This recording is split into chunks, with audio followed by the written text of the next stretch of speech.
I will never forget the year 2020, the year when COVID came in, and out of the blue, the nation closed all offices.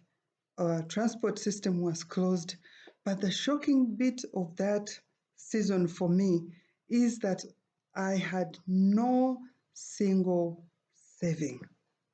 Yes, you had me right.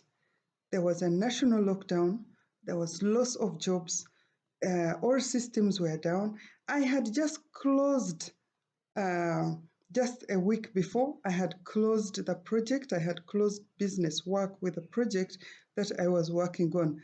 That means I had no job after that closure of that project. Boy, oh boy, I was scared to the bone. I was scared because I didn't have any saving. I was scared because even if I wanted to start any small business to earn an income from, I didn't have any saving. And so I was retiring without any saving. How did I come to that? You know, I'm running in my 50s. I have been working all my life, but I had no saving at all. How did I get to this level, and how did I come out of this dangerous situation that I'm about to share with you? Now, our topic for today is, what are those things that hinder us from saving, and how do we get out of that situation to plan a good future for ourselves? Before we go into the details, kindly subscribe. Yes, subscribe if it is your first time. Subscribe if you have not subscribed before. And if you find this video very helpful, kindly share this video with others and like it, because when you do that, I also grow and I get the zeal to give you more good information. Yes, back to our topic. How do we get to the level of not saving? Now, number one, as the African culture demands, people just produce. They just produce, the uncles produce, the aunties produce. Now, the moment you finish your education, everyone brings their children for you to pay school fees for. Yes, you pay for your brothers and sisters, the young brothers and sisters, because you want them to get better so that you have a clan that is, a family that is self-sustaining, or even to raise a generation that is going to help you in managing your parents even when they grow old. And so you pay money for your young siblings. And then you go ahead and you pay money for your aunties and uncles. Then you go ahead and pay money for your cousins, for everyone that demands money from you. My goodness, before you started working, where were these people getting the money from? Apparently, they'll be paying fees for their own children. By the day you start having a job, they will all look for you and they'll be telling you that they do not have money to pay for their fees. And it becomes worse when you get married, you are a woman, or you are a man, you have found a wife, and then the in-laws come in expecting so much from you. Now, that is one route. Now, paying all that money, much as it takes so much from you, that is beneficial because you do not want to grow up in a family where you are the only bull in the crowd, where you are the only champion in the village. You would want as many champions as possible so that you are supported. And so you cannot save during that time. Another thing that fails people to save is the weddings. Yes, the weddings. People go ahead and they plan weddings which are way beyond their means. Someone doesn't have a house, he doesn't have a car, he can't manage his own life, his salary is very small, but he is making a wedding worth 100 million shillings. That is around $30,000. Okay? You're making a wedding a function just for a day, because actually a wedding, a marriage, is that ceremony that takes place in church. But the reception is luxury. And so someone commits you to give money to an activity that is not actually a need. It's just a luxury. And so we commit. You commit 200,000, you commit 500,000, basically, you commit all your salary to weddings because it is not one. Today it's Jane, tomorrow it's Mary, tomorrow it's Joseph, another day it's David.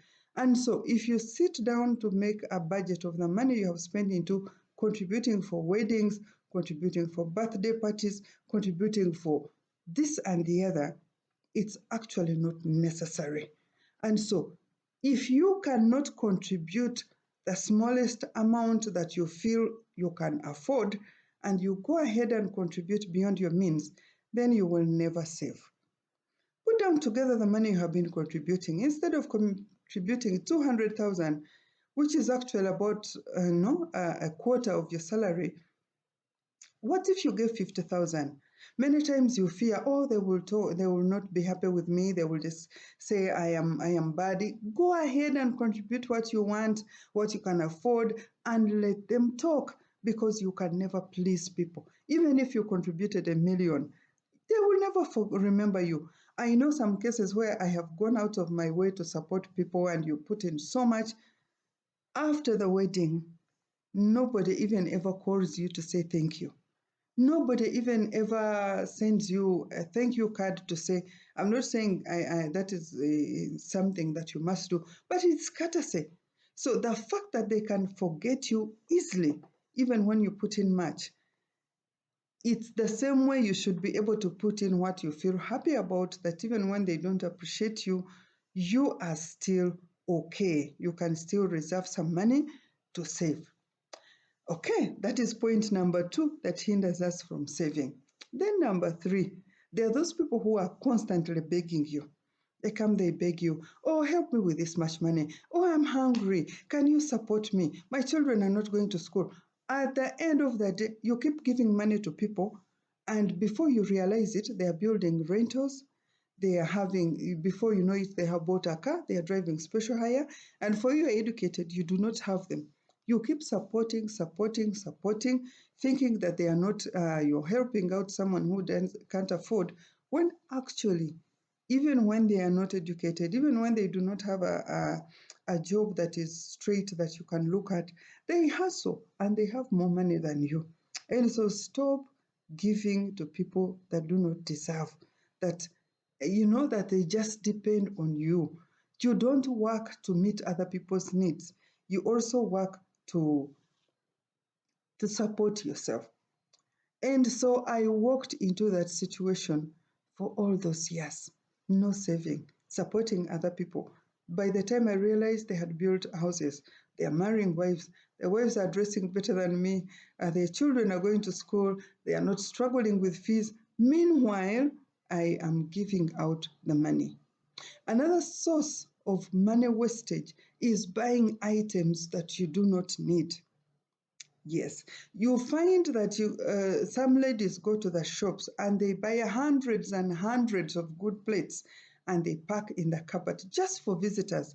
Apparently, they don't even use these plates in the home. They keep those plates for visitors. Now, so many years down the road, they are stuck with millions of money in plates, in cupboards, cups, and expensive glasses, and the visitors don't come anymore. These days, people do functions outside, they celebrate things outside, birthdays are outside, and there are all these service providers. So you're stuck with millions and millions of shillings in plates and cups, which you cannot use. Buying clothes that you really don't need. There was a time when I would go to the shop, every time I got money, I would go and buy a cloth. Then I realized that buying out of excitement, sometimes you buy things that you do not need. And so you end up with too much clothes, you're throwing them away, you're giving them out, they've been in your wardrobe for so many years, when actually you should have saved that money. So how did I wake up from that sleep, the slumber of having no saving? And so I remember when they gave me my little gratuity at the end of that project, it dawned on me that if I don't save, the coming years of my life are going to be difficult. And so I put 50% of that money into saving scheme, one of the saving schemes around. It's a voluntary saving scheme. I saved with NSSF, a voluntary saving scheme, and after that lockdown, I was so blessed to get another project to work with, and so I decided that 50% of my salary under normal circumstances, if you are saving when you are still young, you can afford to save 10%, you can afford to save 20%. By the time you get to my age, you will have all the money that you need. And so I decided to save 50% of my salary. I decided to uh, put it in a standing order so that my bank just deducts that money and sends it to my savings scheme without me having to go and bargain to see whether I can use that money or. And so every time there was a function, I didn't have the money because I saved 50% of that, which salary is really not big. If I say 50%, I'm basically living on the bare minimum. And so when a wedding comes, I can only afford 100, I can only afford 200. If someone is really, really that close, someone who has supported me, then I can do a little bit more. And so I practically don't allow money on my account. It goes. It goes to the saving account, to that saving scheme. Then I have basically bare minimum to live with. Now, that has been a tremendous program that I have put in place. Another saving scheme which I have also done is to stop. Saving doesn't mean only to stop spending money. It also means avoid purchasing things that you do not need. And so I asked myself, why do I need 100 dresses in my wardrobe?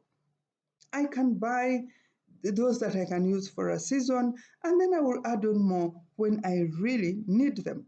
And so I stopped buying clothes that I do not need. I stopped running to the supermarket all the time. Some of the things, the juices, the cakes, I can bake them at home. I can drink fresh juice after going to the market and buying bargain fruits and vegetables. Now, I don't go after things which have just come to the market and they are new and the price is expensive. I wait for that time when there is a sale. And so when there is a sale, you'll find clothes which you used to buy at 100,000. During the sale, their prices have been cut to around 50,000, which is 50% of the original price. And guess what? We all look smart. Nobody will ask you for the price of the dress that you're wearing. It's a matter of you being satisfied with what you're having. And so from 2000 to this time, of course, I have also hustled with other activities here and there, making things and selling, involving myself in places, in areas where I know I am gifted. For instance, I am a good speaker. So when I go for parenting seminars, when I go for marriage seminars, I do not do them for free like I used to do before. I charge a small income. And so my income has increased and I have reduced my expenditures. And guess what? I have been able to save over 55 million in 2 years. I cut 50% of the money. I don't buy anything that I do not need. I have opened to hustling, including doing online jobs for me to be able to get every inch extra income. Now, in my next video, I will share with you where I'm going to. Of course, that NSSF gives me a profit. Like this year, they gave me 12% as profit on my income. And so I gained 2 million free of charge. I save, I gain 2 million free of charge. Now, in my next video, I will share with you the place that I'm going to be saving in, and I will be getting an interest out of that money every 1 year, every 6 months or 12 months. A good profit that will be my retirement package. Thank you so much for watching this video.